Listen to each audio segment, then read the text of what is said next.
Muy buenas noches, una nueva oportunidad para acercarnos a la Biblia y seguir estudiando juntos este libro de Filipenses, la carta de Pablo a los Filipenses, una de las 4 cartas desde la cárcel que venimos estudiando. Empezamos con Efesios y ahora lo estamos haciendo con Filipenses y ya llegamos al capítulo 4 de esta carta tan cargada de contenido y de tanto sentimiento de parte de Pablo hacia esta iglesia en Filipos que él conocía y que él amaba especialmente. Y justamente el capítulo 4 que nos toca considerar hoy juntos empieza tratando acerca de esta relación, porque las expresiones que utiliza Pablo para referirse a los hermanos de Filipos están cargadas de sentimiento, de afecto, y nos muestran justamente el corazón de Pablo para con ellos. Así que, si les parece, leemos juntos el capítulo 4, los primeros 7 versículos van a ser nuestro foco en esta noche, y ojalá que lo que estamos considerando sea para nuestra meditación. Estamos empezando un nuevo año, es el primer encuentro de este tipo de este nuevo año 2022, y qué bueno que es para nosotros leer la Biblia y procurar estudiarla de manera sistemática, ordenada, paso a paso. Si bien hay un montón de cosas que vamos dejando de lado por una cuestión de tiempo, es importante y nos hace mucho bien encontrar lo que se le decía a una iglesia, a un grupo de cristianos de aquel momento, y que sin lugar a dudas es para nosotros y para nuestro crecimiento también. Vamos a leerlo. Filipenses capítulo 4, versículo 1. Así que, hermanos míos amados y deseados, gozo y corona mía, estad así firmes en el Señor. Amados, ruego a Evodia y a Síntique que sean de un mismo sentir en el Señor. Asimismo te ruego también a ti, compañero fiel, que ayudes a estas que combatieron juntamente conmigo en el Evangelio, con Clemente también y los demás colaboradores míos, cuyos nombres están en el libro de la vida. Regocijaos en el Señor siempre. Otra vez digo, regocijaos. Vuestra gentileza sea conocida de todos los hombres. El Señor está cerca. Por nada estéis afanosos, si no sean conocidas vuestras peticiones delante de Dios en toda oración y ruego, con acción de gracias. Y la paz de Dios, que sobrepasa todo entendimiento, guardará vuestros corazones y vuestros pensamientos en Cristo Jesús. Paramos acá, que es la porción que nos toca pensar hoy, y obviamente continuaremos con el pasaje restante tan conocido, ¿no? Aquello que nos llama a pensar. En esto pensar es la porción que veremos la semana que viene, si el Señor lo permite. Pero en particular, este pasaje, decíamos hace un ratito, empieza con esa serie de expresiones de parte de Pablo hacia los filipenses. Les dice en el versículo 1, hermanos míos, amados y deseados, gozo y corona mía. Y termina diciendo, amados. Empieza con esa conjunción, con esa expresión, así que, y pareciera que el así que es lo que conecta todo lo que viene diciendo hasta ahora en su carta, y de alguna forma Pablo se prepara a presentar el desenlace, o ya se está acercando hacia el final de la carta. Pero lo que les está queriendo expresar, lo que les está queriendo transmitir, es la frase que está en el medio del versículo, que les dice, estén así firmes en el Señor. La expresión estén firmes uno podría decir un imperativo, ¿no? Un pedido a nivel de mandato que ellos debían procurar cumplir. Sin embargo, no es un imperativo como si fuera una orden, que es una imposición dicha o expresada de mala manera, sino que justamente está rodeada de un montón de adjetivos o de calificativos de parte de Pablo que enmarcan ese pedido y esa necesidad que tenían ellos de estar firmes. Y todas esas expresiones que utiliza Pablo nos permiten ver qué tanto afecto, qué tanto peso tenían en su corazón. Hermanos los llama. Les dice hermanos míos, es decir, una relación personal y muy cercana de parte de él. Les dice amados, les dice deseados justamente por la distancia y por la situación en la que él estaba. Cuánto seguramente hubiera deseado estar con ellos para transmitirles en persona aquello que les estaba diciendo. Les dice gozo y corona mía, y uno podría pensar, bueno, gozo en el presente y corona en el futuro, en la eternidad, cuando el Señor venga con su recompensa a sus siervos, y sin lugar a duda Pablo recibiría aquel premio de parte del Señor por la obra que él había llevado adelante en medio de los filipenses. Y les termina diciendo nuevamente, amados. Sin dudas, esta carga sentimental, podríamos decir, este peso en el corazón de Pablo a favor de sus hermanos, es lo que permitió que justamente él lleve adelante esa obra en medio de ellos.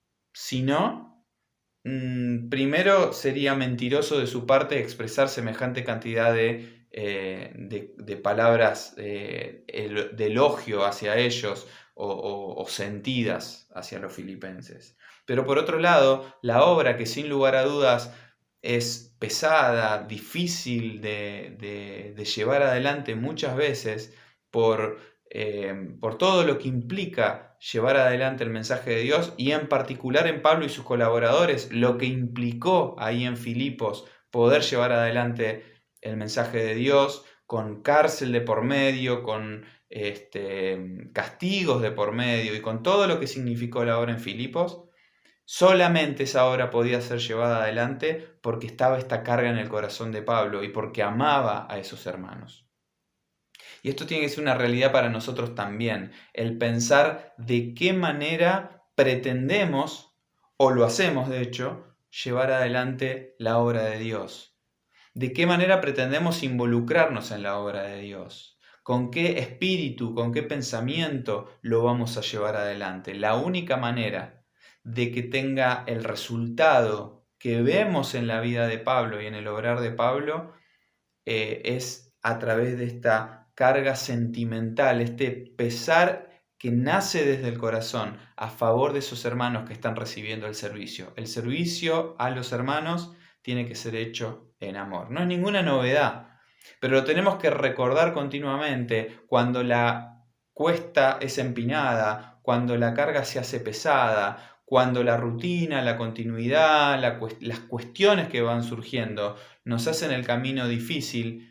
Esto es lo que va a permitir llevar adelante la obra en medio de los hermanos. Y el pedido es concreto: estén firmes, y no una firmeza de alguien que se pone rígido porque tiene que vencer solamente una doctrina, una enseñanza, porque tiene que sostener una convicción o una posición, sino que la expresión es: estén firmes en el Señor. Es decir, en el Señor, y todo lo que el Señor nos da es lo que nos puede permitir estar firmes en medio de cualquier circunstancia que aparezca, como eran las circunstancias difíciles que les tocaba vivir a los filipenses también. Ahora, en el versículo 2, Pablo menciona dos nombres propios. O sea, ya de hablarle a la congregación en general, trae ahora a dos personas que evidentemente eran dos mujeres, hermanas, que se congregaban en la iglesia de Filipos y que evidentemente tenían un conflicto. Había una relación interpersonal, una situación entre ellas de conflicto. No se estaban llevando bien. Y les dice en el versículo 3, o recuerda que ellas combatieron juntamente con Pablo dice Pablo, estas combatieron juntamente conmigo en el Evangelio. Es decir, habían sido protagonistas en la labor de llevar adelante el Evangelio. No, probablemente no porque se pusieran al lado de Pablo a predicar el Evangelio, porque la obra se hace de múltiples maneras, pero formaban parte, evidentemente, de un grupo cercano de colaboradores de Pablo. Pablo las tenía en estima y ahora se lamentaba que ellas estuvieran divididas, distanciadas, peleadas por alguna situación que Pablo no le interesa mencionar. Lo que sí le interesa mencionar es a Evodia, que es una de ellas, y Síntique, que es la otra, les dice que sean de un mismo sentir, y nuevamente la expresión, en el Señor. Antes les dijo, estén firmes en el Señor. Ahora dice, sean de un mismo sentir también en el Señor. En el Señor vamos a poder vivir como hermanos, servir, trabajar juntos, convivir. Ahora, fíjense, en el original es interesante encontrarnos que la palabra ruego se repite al lado de cada nombre. Pablo le dice, ruego a Evodia y ruego a Síntique. Sin hacer diferencia, sin decir quién tiene la razón de las dos, la cuestión es que a ambas les pide que sean de un mismo sentir. Y esta expresión de ser de un mismo sentir ya es conocida por nosotros, ¿no? La venimos leyendo en Filipenses, la leímos ahí en Filipenses capítulo 2, cuando les dice, versículo 2, completen mi gozo sintiendo lo mismo, sintiendo una misma cosa. Versículo 5 les decía, haya en vosotros este sentir que hubo también en Cristo Jesús. En el capítulo 3 veíamos hace poquito aquella expresión del versículo 15, todos los que somos perfectos, esto mismo sintamos. En el versículo 16 dice, aquello a que hemos llegado, sigamos una misma regla, sintamos una misma cosa. Pablo viene hablando de esto de ser de un mismo sentir y ahora lo baja al plano más práctico y concreto imposible de dos personas que están enemistadas, han tenido un conflicto entre ellas y Pablo les dice, tienen que tener un mismo sentir, una misma forma de pensar. Cuando lo veíamos recordábamos esto, ¿no? Que sean de un mismo sentir. ¿Y cuál es la manera de lograrlo? En el Señor. En el Señor vamos a lograr licuar, disolver diferencias que tal vez naturalmente o terrenalmente nos parezcan insuperables, insalvables. Pienso totalmente distinto. Lo que me hizo me afrentó de tal manera que es insuperable. No, Pablo les dice, sean de un mismo sentir. Sean de un mismo sentir. Y le dice, te ruego a ti también, en el versículo 3, compañero fiel, que ayudes a estas. No se dice acá específicamente la identidad de este compañero fiel al que Pablo le pide que interceda entre estas dos personas, entre estas dos mujeres. Hay otra traducción, otra forma de traducir la palabra compañero fiel como si fuera un nombre propio. Sísigo es la palabra griega que se utiliza ahí para hablar de un compañero fiel, que es un compañero de yugo. Esa es la traducción más literal que se podría hacer de esa expresión en griego. Compañero de yugo, es decir, compañero de carga, por eso ahí utiliza la expresión compañero fiel.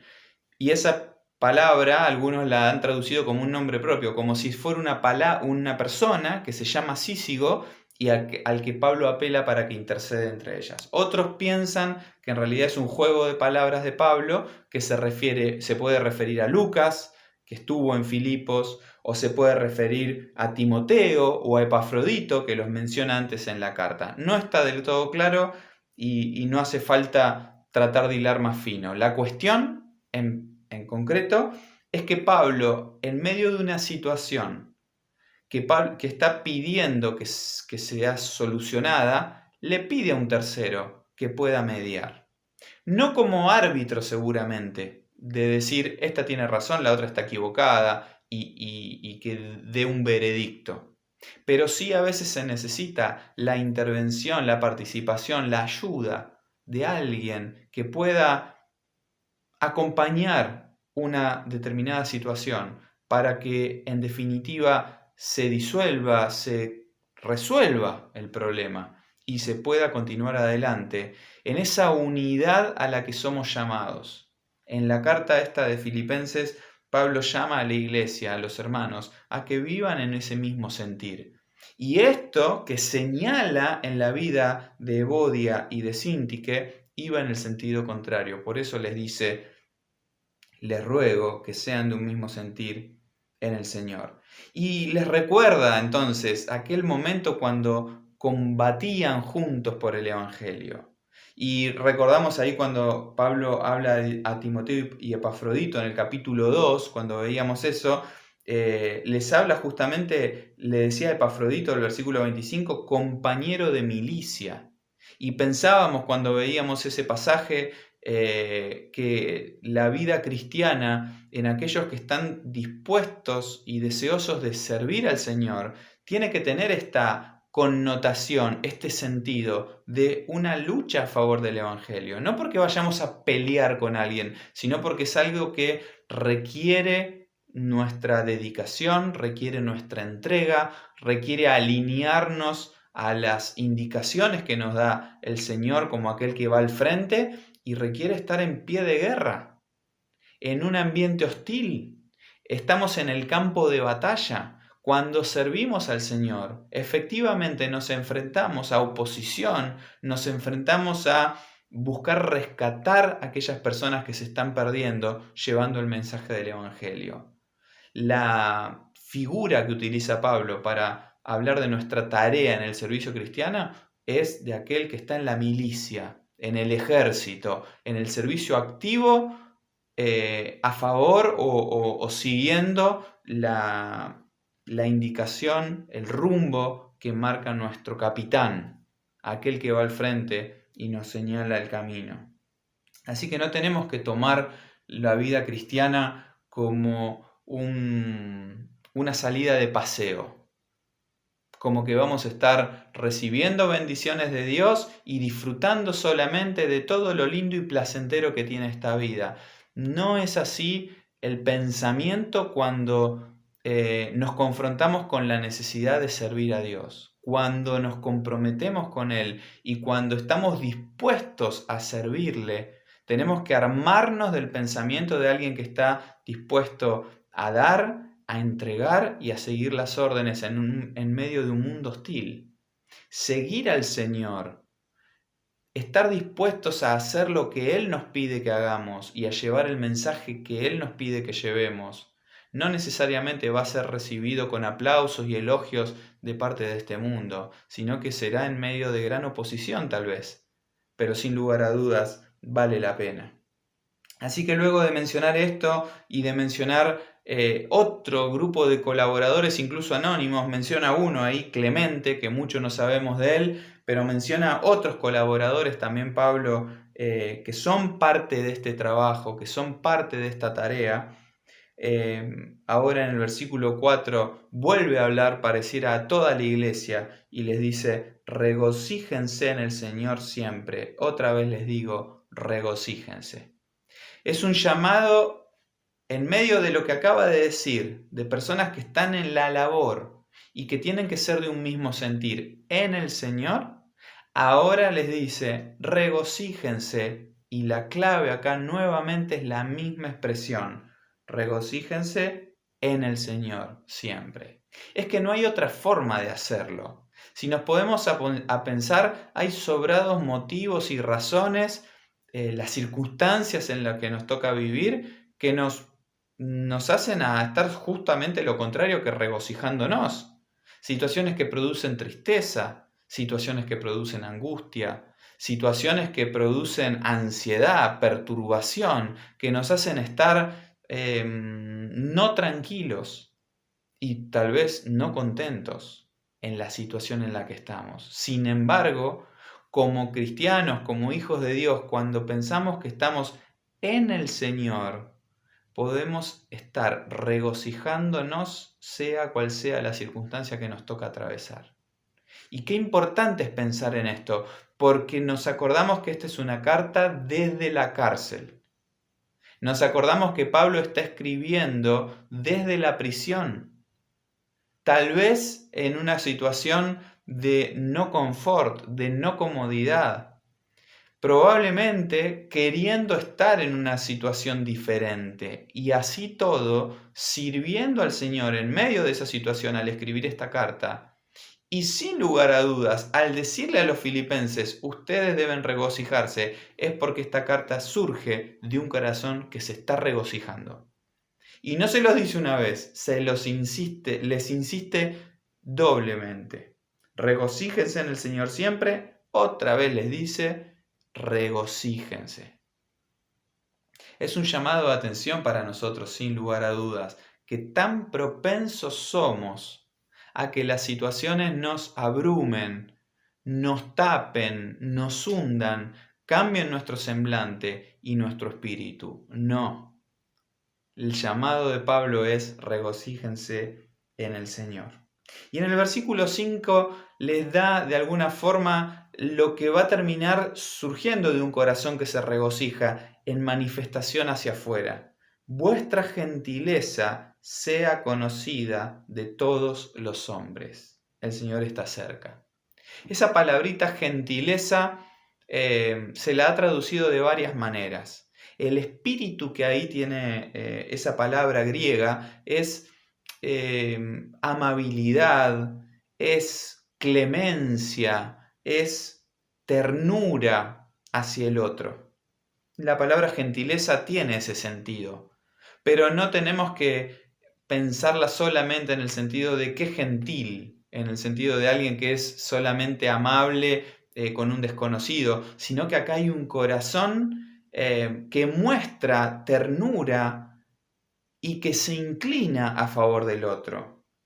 Y lo más fuerte de este llamado de parte de Pablo hacia estos hermanos, y obviamente hacia nosotros también, es que dice que sea conocida, es decir, que sea evidente, no es solamente algo, un sentimiento que está en el corazón, sino que se manifiesta, el otro lo puede ver, y el alcance es tremendo, dice, de todos los hombres.